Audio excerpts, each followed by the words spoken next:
Welcome back, tribe, to another Heroes of Middle Earth video. I know we've only recently put out our very first Heroes of Middle Earth video, but I wanted to broach a subject that I feel is important, that a lot of early game players are not quite taking advantage of. Let's break this down.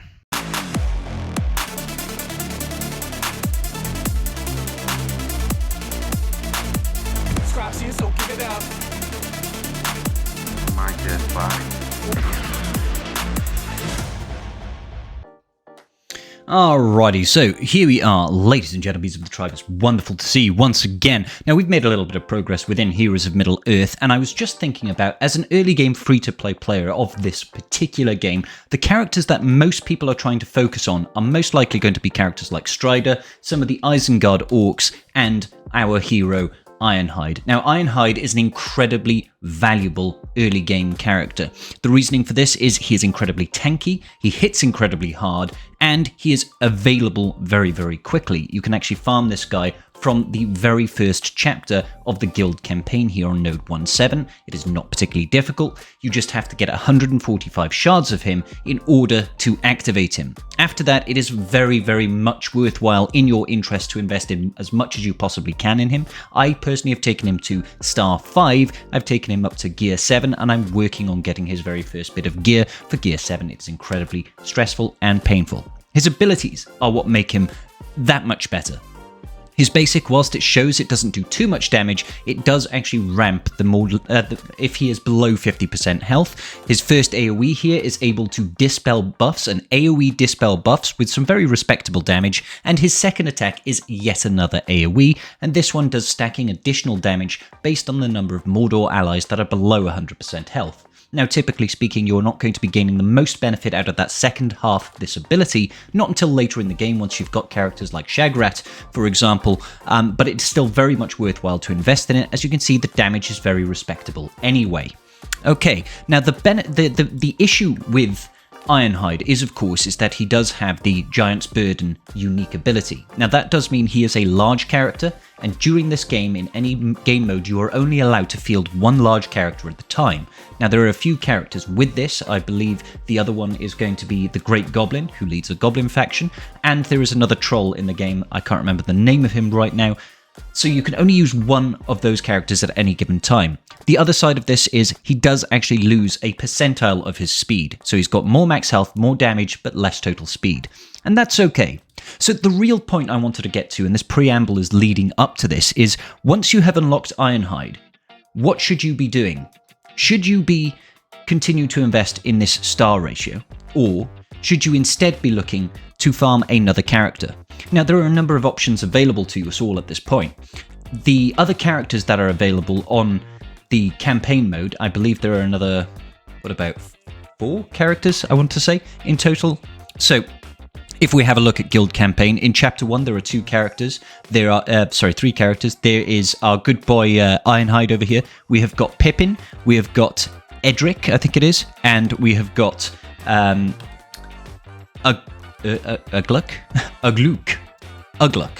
Okay, now, looking at these, Edic at this point is not someone you should be farming.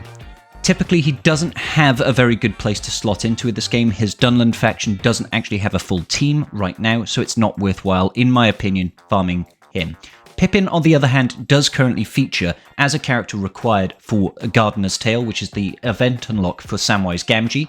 However, in order to really unlock Samwise Gamgee and take him to 7-star through that event, you are going to have invested significantly in your Road to Rivendell characters, and I'm talking 4-5 stars on each character and Gear 6 plus. It is a big, big investment if you even want to beat the first tier of that event. Now, looking forward, we know that we are getting Elrond down the road. However, we don't know if Road to Rivendell is going to be the faction that unlocks him. I think it would make sense, but we don't know for sure, and I would be hesitant to tell anybody at home to start farming characters that they do not necessarily need right now. Also, at this point, early game Hobbits, Road to Rivendell, it's not a fantastic faction. Strider is phenomenal, but the Hobbits at this point, not phenomenal. Ugluk, on the other hand, Ugluk is a very valuable character. His leadership grants a heck of a lot of sustain to the Isengard team and is very useful even in PvP and arena game modes, just to give you that extra bit of sustain so that you can survive your opponent's attacks. Now, I'm personally not farming any of these characters any further. These 4 characters within Chapter 1 Broken Alliance, there are some good ones, but I don't necessarily recommend using it.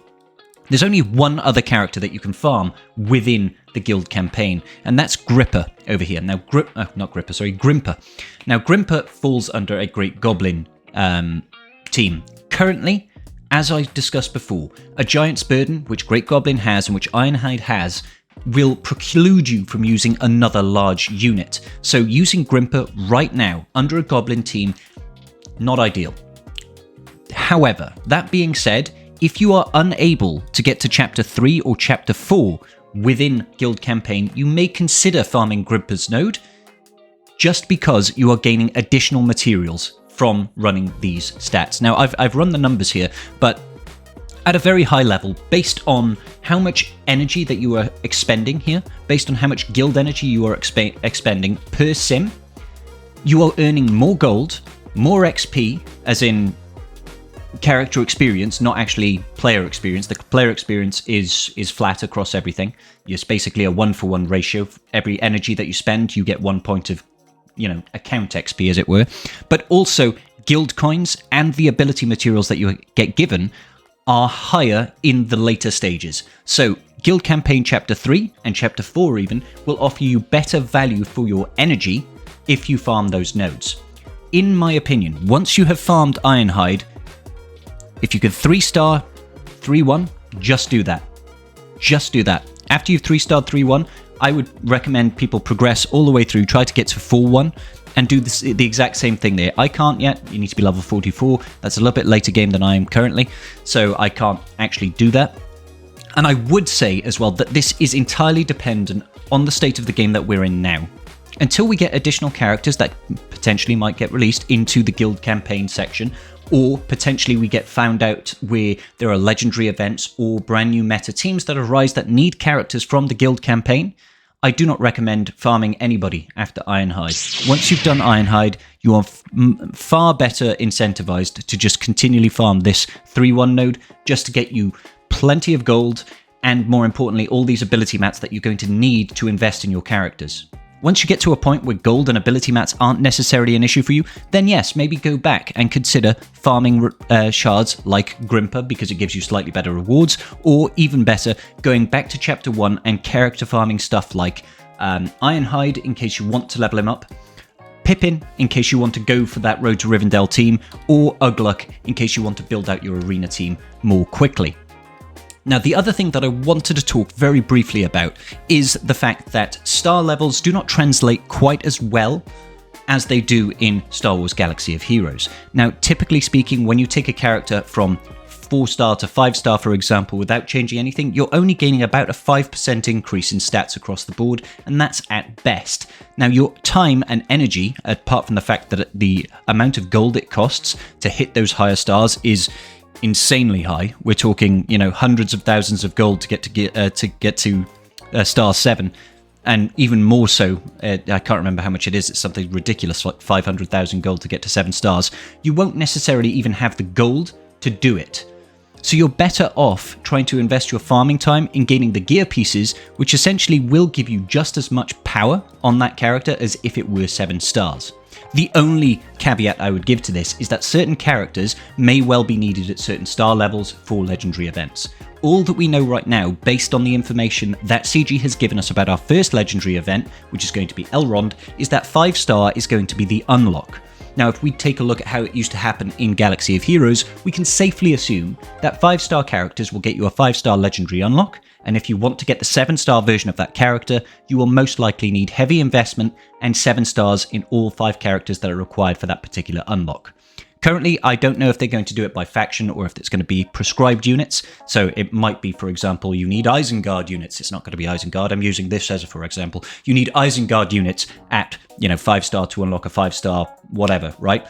And then you'd need 7-star Isengard units to unlock a 7-star whatever. Or if it'll be, you have to have Ugluk, and you have to have Dunhar, and you have to have, Mauher. You have to have these specific ones. We don't quite know yet. But remains to be said, guys. I think people should focus more on gearing and abilities and farming up more gold then they should concentrate on getting shards at this point until we know more, okay? The guild campaign section, the energy there is easy to come by, it's quick to come by, it's just more expensive to refresh.